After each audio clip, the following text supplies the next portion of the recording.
Hello ho. Naku, kahapon ko pa kayo tinatawagan eh.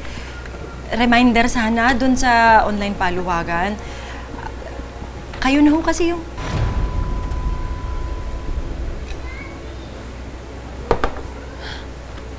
Yan naman oh. Bakit? May problema ba? Kailangan ko yung pera na yung pambayad para dun sa iba.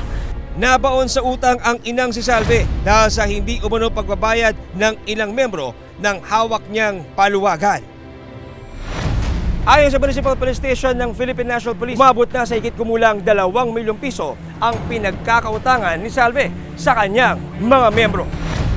Scammer ka!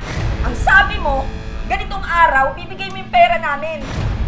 Pero ano? Wala. Puro ka paasa. Dahil dito, inireklamo siya sa barangay. At kung hindi nakabayad, ipapakulong daw siya ng mga pinagkakautangan niya. Siguro talaga scammer ka! Hindi ho ako scammer. Dahil online paluwagan lang ang trabaho ni Salve, namomroblema raw siya kung saan kukunin ang pambayad ng utang at kung kanino hihingi ng tulong ayon sa mga otoridad.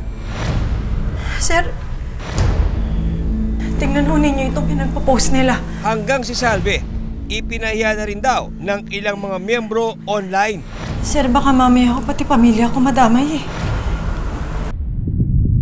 Lumipas sa mga araw na dala-dala raw ni Salve ang takot at pangamba sa mga taong pinagkakautangan niya.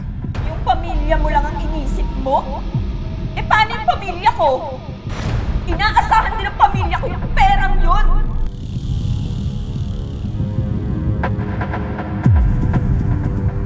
Dagdag pa sa isipin ni Salve ang mga bantang ipakukulong raw siya kapag hindi nakapagbayad ng utang sa itinakdang panahon. Sa loob ng ospital, may impormasyong isiniwalat si Salve. Ayon sa mga pulis, naisulat ni Salve na isang lalaking nakaitim at nakabonet ang pumasok sa kanilang kwarto.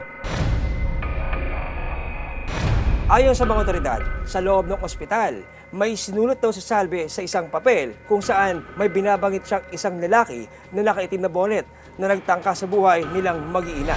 May lalaking nakabonet na pumasok sa bahay. Ano ibig sabihin nito? Mahal na to, may lalaking nakabonet. Matukoy kaya ng mga investigador ang lalaking binabanggit ni Salve sa kanyang liham?